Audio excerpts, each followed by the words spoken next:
menininkų. Ta prasme, kalbama vis dėlto apie gamtą, egzistenciją, apie profesionalumą, apie gebėjimą tai išreikšti meno priemonėmis.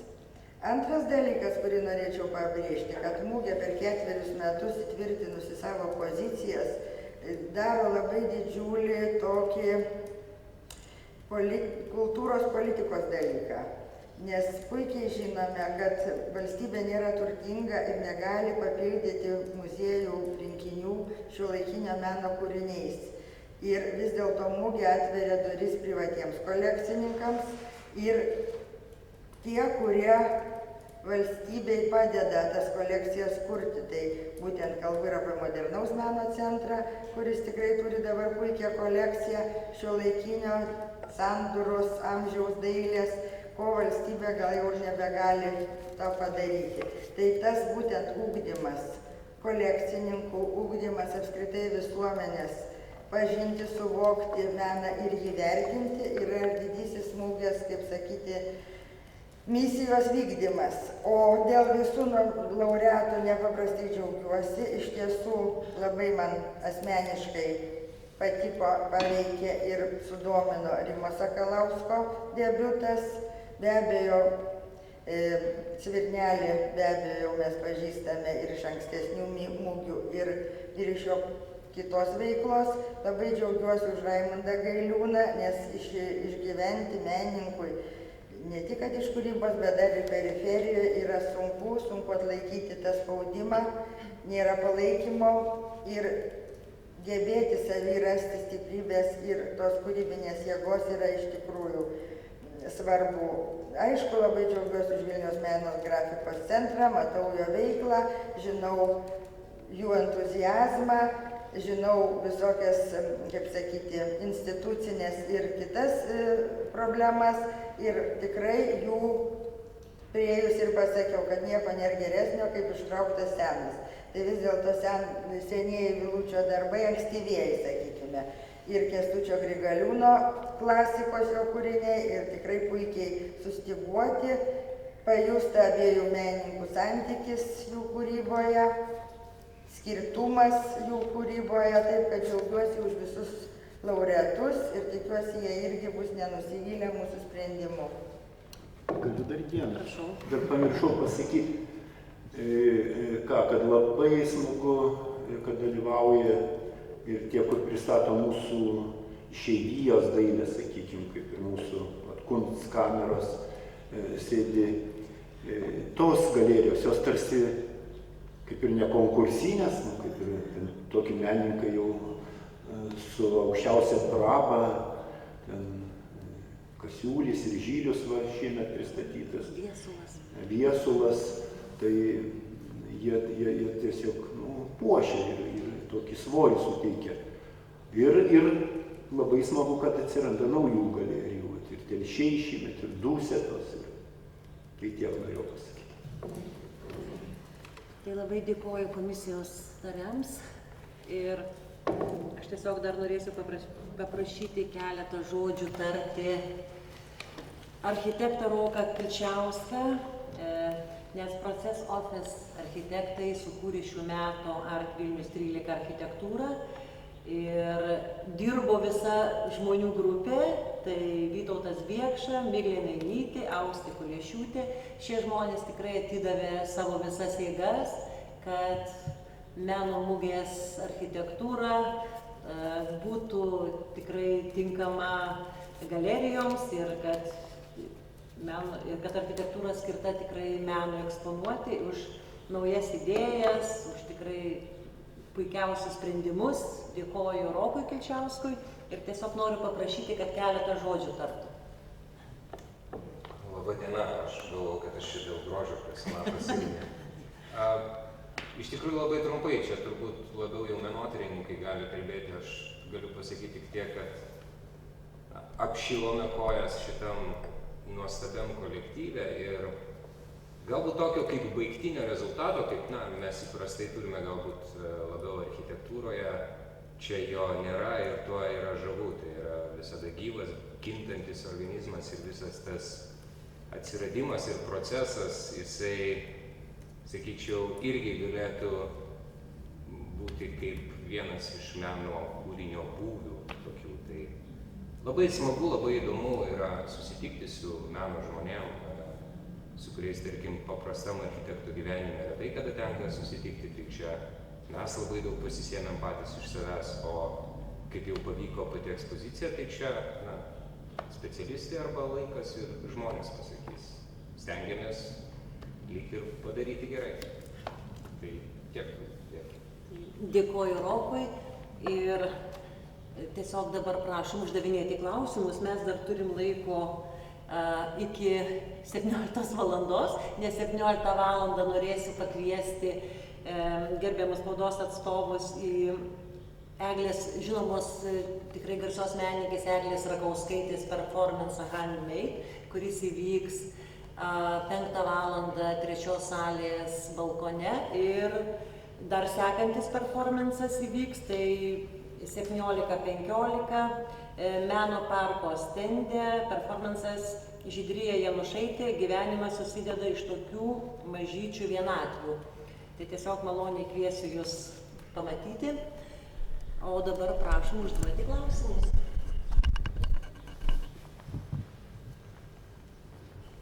Aš norėčiau architektam užduoti klausimą.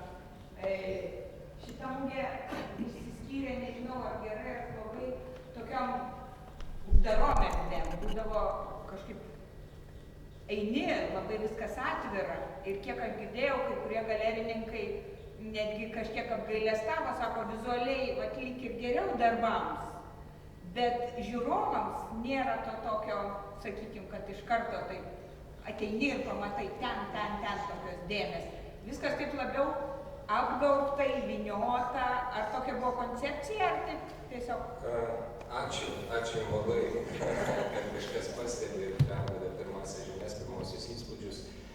Taip, viena iš minčių buvo, kad vis dėlto galbūt labiau orientuotis į meno kūrinį, negu kad į jo vartotoją žiūrovą. Kad vis dėlto suteikti ir sukurti erdvę labiau respektuojant patį meną. Galbūt kitą kartą jį sunkiau atrasti, be abejo, buvo pokalbių ir diskusijų su pačiais galerininkais, kurie lyg ir stovi toj truputį kitoj pusėje, pačio to žiūrėtojo. Kita vertus, lyg ir nelabai žinau, kiek jaučiasi tas, buvo dar skirstomos tos 3 erdvės, kaip Jūs sakot, uždaresnės, kur galbūt labiau atskirti darbus reikia, ir tokios atviresnės, kur galbūt pats gabaritas darbo prašosi atsiverti erdvės ir jį žiūrėti iš skirtingų rakursų ir tolimesnių taškų. Tai, jeigu identifikavo labiau uždaras erdvės, bet ne kažkokia jų tendencinga proporcija, reiškia, yra kur temptis dar, kad viskas būtų sustiguota iki galo.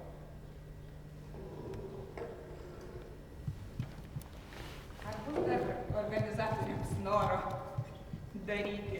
Organizatoriams visada yra noras, tik tai mums reikia galbūt, šiek tiek didesnio palaikymo ir to tokio stabilaus, žinomo, dalinio finansavimo. Vienintelio dalyko, ko mums reikia. O mes kitas lėšas tikrai susirasime, mes mokam dirbti su rėmėjais ir tiesiog mums reikia to dalinio finansavimo. Ar nemanytumėt, kad mažiau galėtų būti galerijų, o jom toks daugiau erdvės? Mes manome, kad žinokit, erdvės pakanka. Iš tikrųjų, nes anksčiau buvo žymiai daugiau galerijų, pirmoje mugėje buvo žymiai daugiau, mes turėjom 96 galerijas, turėjom visas 3 sales. Tai tikrai galerijų erdvės čia priklauso, kokius projektus galerijos pateikia. Jeigu pateiktų labai ypatingus projektus, tai iš tikrųjų tos erdvės, sakykime, tokios specialius projektus, aš manau, kad komisija ar meno vadovas tai tikrai patvirtintų tokius projektus, bet viskas priklauso nuo projektų pateikimų.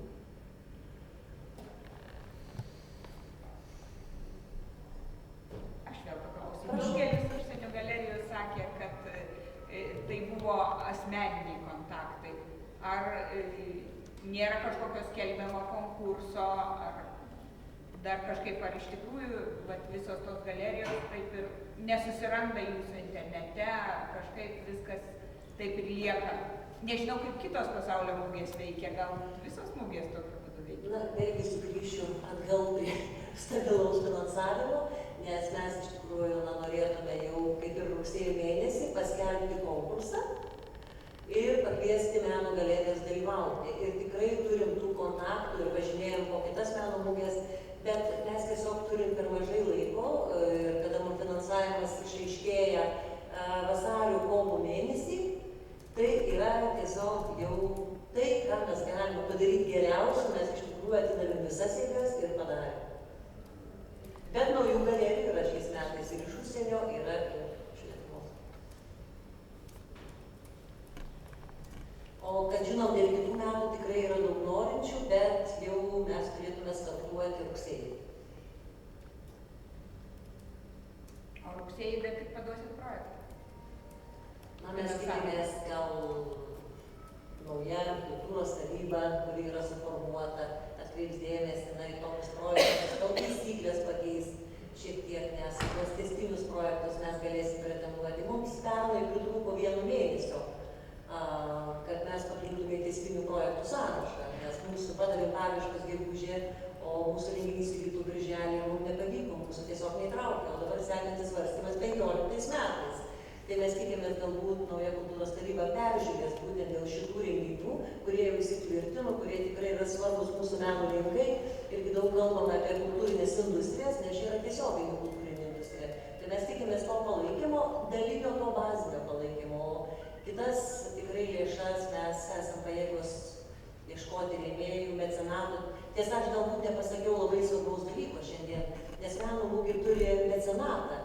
Tai yra garsi advokatų kontora Laimėlėjant Šentnorkus ir būtent jie pristato 3 salėje savo nedidelę korporatyvinę kolekciją, bet mes turime mecenatą, tai yra irgi mūsų žingsnis, galbūt mums kitais metais pavyks surasti generalinį rėmėją. Mes tikrai tą linkme dirbsim, bet norime didesnio, galbūt ir stabilesnio valstybės ir savivaldybės palaikymo, nes meno mugė yra Vilnius, jinai tiesiogiai kaip ir garsina Vilniaus vardą.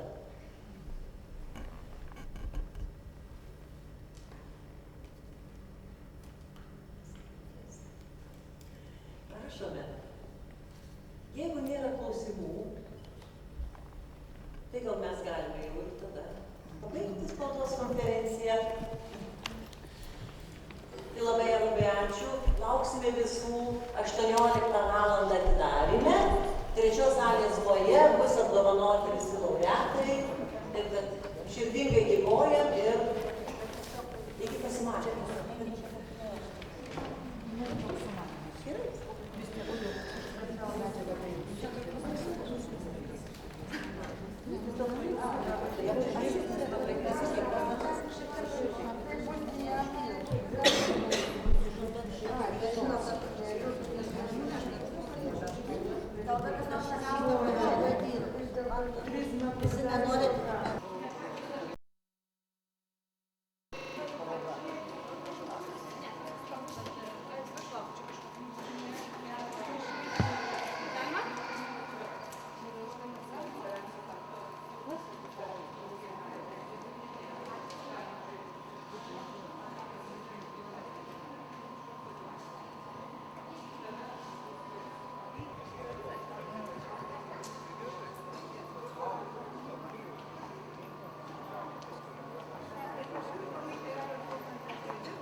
viskas tvarkoja. Ten tik Ai, tai, tai gerai, tai aš tada va tik šitą norėjau pasiklausti. kad jie išvežė šitus partizanų kariai. Tai jie tokie, jie visi išvažiuoja.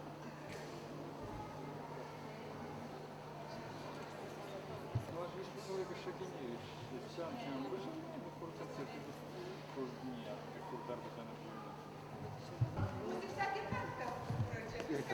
Labas, Arvydai, malonu matyti. Juozai, labas, kaip tu? Lietuvoje? Kavoje, Lietuvoje grįžai.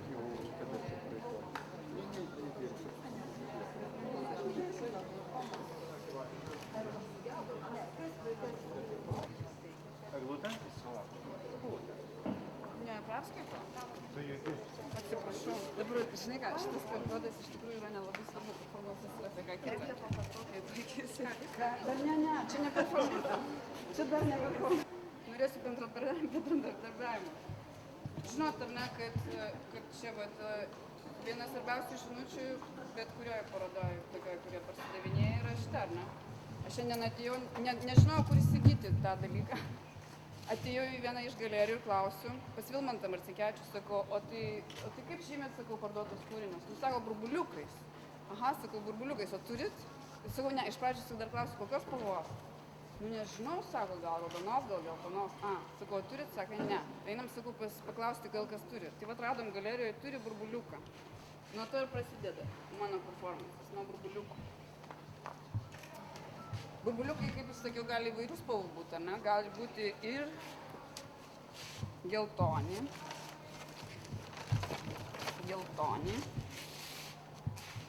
Burbuliukai. Burbuliukai, jo. Įdomu, kad skraidančios lėkštės, čia kaip mane labiausiai kas domina, tai lėkštės savoka, nebūtinai skraidančio objekto, bet aišku, čia galima kaip ir pabandyti išnaudoti galimybę ir pratęsti performansą pačioje. O dabar tikiuosi jūsų bendradarbiavimo, nes norėsiu, kad jūs atspėtumėt, kas yra, kaip suprantate, čia dar visokių kitokių yra daikčiukų, kas yra krepšyje. Kas yra krepšyje? Po truputį žaisiu ir jeigu kas nors sugalvos spėjimą, tada gaus apdovanojimą. Vienas iš apdovanojimas yra kaleidoskopas. Čia yra ready-made'as, jokio ypatingo rankų darbo nėra. Yra prizas už atspėjimą arba puodelis. Taigi,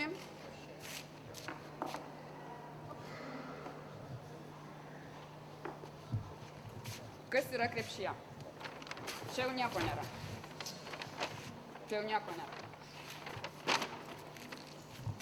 Kas nors spėja? Burbuliukai taip. Rinkitės. Kurią dovaną? Burbuliukai. Spėjai? Kuriuo nori? Kaleidoskopą? Sveikinu.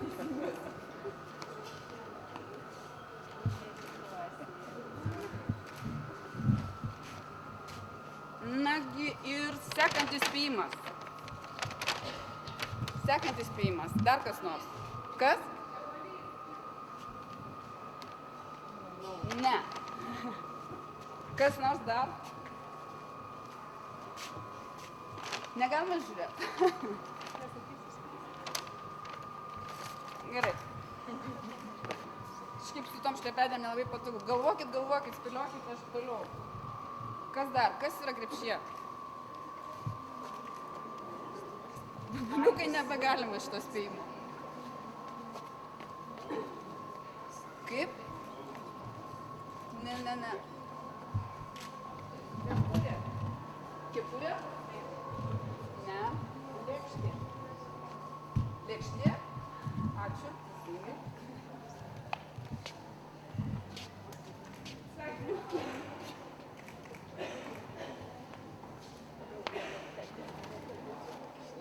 Lėkštė.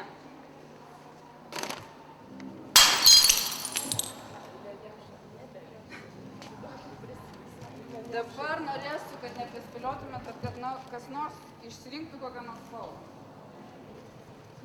Kokią nors spalvą, kas nors. Žalia. Ačiū. Kas nors pripūstų? Arvydai. Prašau. Čia bus susprogdinimo. Ne.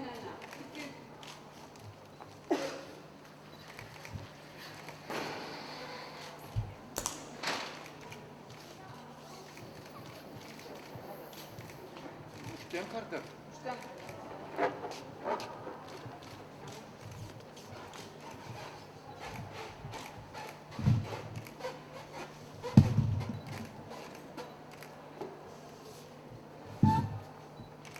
Kam turiu padovanoti? Paleisk, kad išeina oras, paleisk.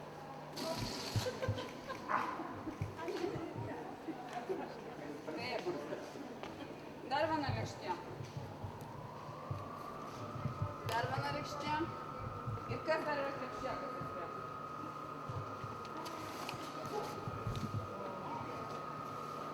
Niekas neatspręs.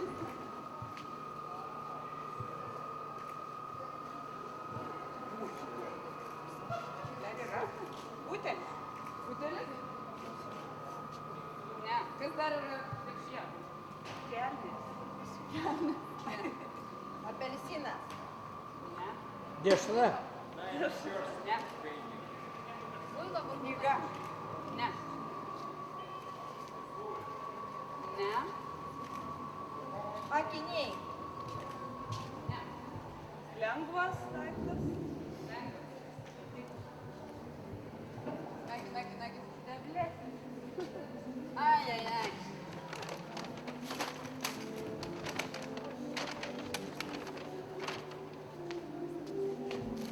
Pirštinė. Bandžiau sudėti, čia turi būti užrašas Licijų einė, bet neužteko centų, tai pratęsiu klaidą.